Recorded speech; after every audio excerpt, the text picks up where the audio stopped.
Assalamualaikum warahmatullahi wabarakatuh. Bertemu lagi di Mapel Prakarya kelas 7. Minggu ini kita akan melanjutkan materi minggu-minggu kemarin, yaitu tentang budidaya tanaman obat. Prakarya kelas 7 semester 6 SMP Negeri 2 Saleh. Setelah minggu kemarin kita belajar tentang macam-macam tentang budidaya, jenisnya apa, bagaimana cara membudidayakannya. Hari ini kita akan belajar tentang apa kira-kira? Ada yang bisa menebak dan tahu? Untuk minggu ini kita akan belajar tentang macam-macam media tanam. Jadi kira-kira media tanam yang bisa dipakai untuk menanam tanaman obat itu apa saja? Jenisnya apa? Pengertiannya apa? Langsung saja kita cek materinya. Jadi media tanam itu ada dua, dibedakan menjadi dua. Yang pertama adalah media tanam organik, yang kedua media tanam anorganik. Perbedaannya, untuk media tanam organik itu menggunakan bahan-bahan alam, misal dari bagian-bagian tumbuhan.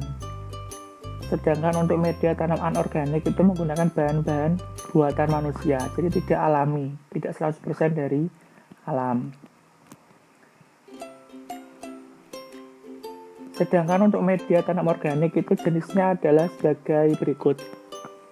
Yang pertama adalah media tanam batang pakis. Jadi berdasarkan warnanya, batang pakis dibedakan menjadi dua, yaitu batang pakis hitam dan batang pakis coklat. Dari kedua jenis tersebut, batang pakis hitam lebih umum digunakan sebagai media tanam. Batang pakis hitam berasal dari tanaman pakis yang sudah tua, sehingga lebih kering. Selain itu, batang pakis ini pun juga mudah dibentuk menjadi potongan-potongan kecil dan dikenal sebagai cacahan pakis. Untuk karakter yang menjadi unggulan media tanam pakis, dikarenakan sifat-sifatnya yang mudah mengikat air, memiliki aerasi dan drainase yang baik, serta bertekstur lunak, sehingga mudah ditembus oleh akar tanaman.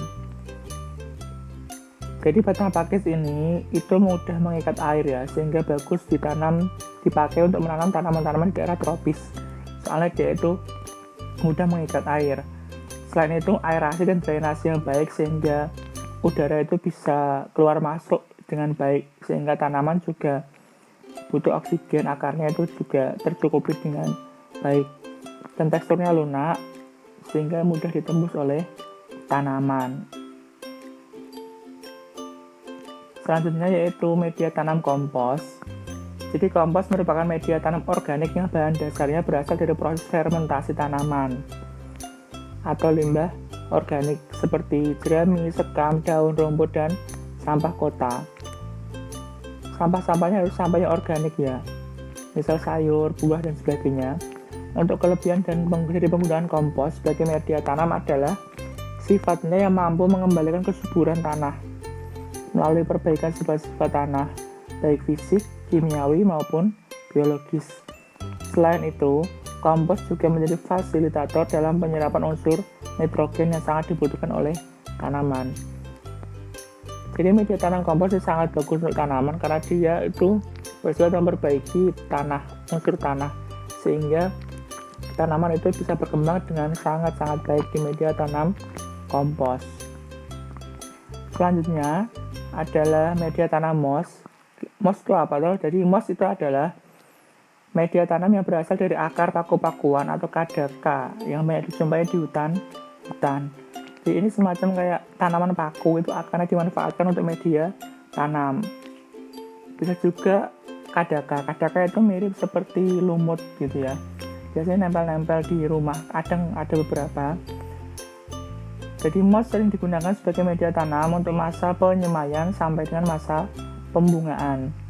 Media ini mempunyai banyak rongga, sehingga memungkinkan akar tanaman tumbuh dan berkembang dengan leluasa.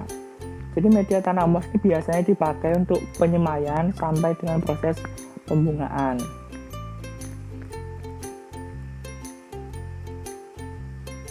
Selanjutnya adalah media tanam sabut kelapa atau kokopit.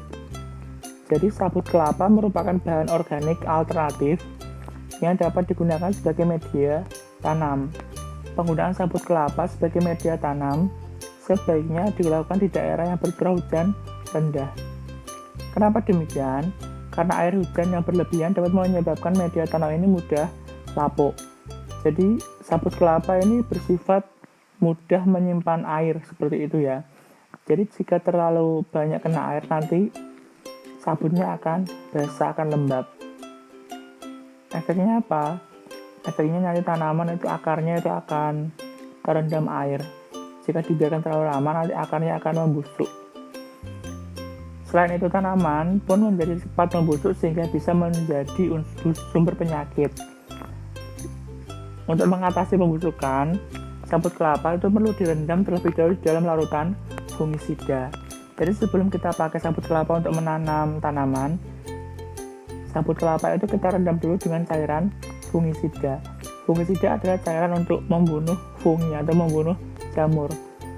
Jadi jika jamurnya sudah dibunuh, diharapkan nanti sabut kelapanya itu lebih baik sehingga tanaman juga tidak mudah terserang jamur, akarnya tidak mudah membusuk seperti itu. Untuk kelebihan dari sabut kelapa sebagai media tanam itu karena karakteristiknya yang mampu mengikat dan menyimpan air dengan kuat.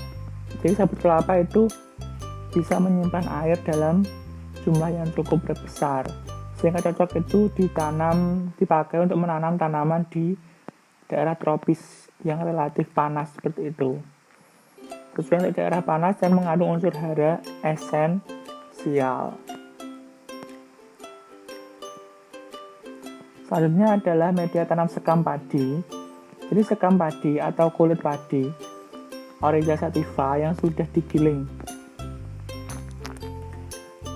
Jadi itu kan padi kita giling, nanti berasnya kita ambil, manfaatkan. Lah, kulitnya itu kita manfaatkan untuk media tanam atau sekam itu sendiri. Jadi sekam padi itu biasa digunakan berupa sekam bakar atau sekam mentah. Jadi sekam padi untuk media tanam itu ada yang sekam bakar dan sekam mentah. Sekam bakar itu dia itu udah dibakar sebagian ya, biasanya warnanya itu lebih gelap, sedikit hitam. Untuk yang sekam mentah itu dia tidak dibakar. Sekam bakar dan sekam mentah itu memiliki tingkat porositas yang sama.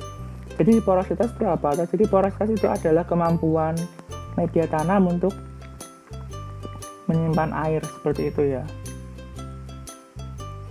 Sebagai media tanam, keduanya berperan penting dalam perbaikan struktur tanah, sehingga sistem aerasi dan drainase di media tanam menjadi lebih baik. Jadi biasanya media tanam itu dicampur sekam padi atau mungkin sekam padi semua itu fungsinya itu adalah biar aerasinya itu baik dan drainase atau pertukaran udara di akar tanaman itu baik. Untuk penggunaan sekam bakar sebagai media tanam itu tidak perlu disterilisasi lagi karena mikroba patogen telah mati selama proses pembakaran. Jadi untuk yang sekam bakar itu tidak perlu disterilisasi lagi karena selama pembakaran itu bakteri-bakteri atau mikroba patogen atau mikroba yang jelek itu sudah mati karena proses pembakaran karena panas. Sementara untuk kelebihannya sekam mentah, sekam yang tidak dibakar itu sebagai media tanam yaitu mudah mengikat air, tidak mudah lapuk, merupakan sumber kalium yang dibutuhkan tanaman dan tidak mudah menggumpal atau memadat. Jadi untuk yang sekam bakar maupun yang sekam mentah itu memiliki kelebihan dan kekurangan sendiri-sendiri ya. Nanti bisa kita sesuaikan dengan kebutuhan, misal kita butuhnya seperti apa. Apakah ada pertanyaan tentang media tanam? Jika tidak, mungkin saya coba dulu sampai di sini tentang macam-macam media tanam organik. Untuk minggu depan kita akan belajar tentang macam-macam media tanam anorganik. Nanti kita bandingkan antara yang organik dan anorganik itu bedanya apa. Terus kira-kira yang terbaik dan sesuai dengan tanaman yang kita tanam itu apa, seperti itu. Jika ada pertanyaan silakan bisa ditanyakan lebih lanjut. Pesan saya tetap jaga kesehatan, pakai masker jika bepergian, jaga jarak, rajin cuci tangan dengan sabun, dan jaga imunitas tubuh. Makan makanan yang bergizi. Sekian dulu dari saya. Sampai ketemu minggu depan. Wassalamualaikum warahmatullahi wabarakatuh. Salam sehat.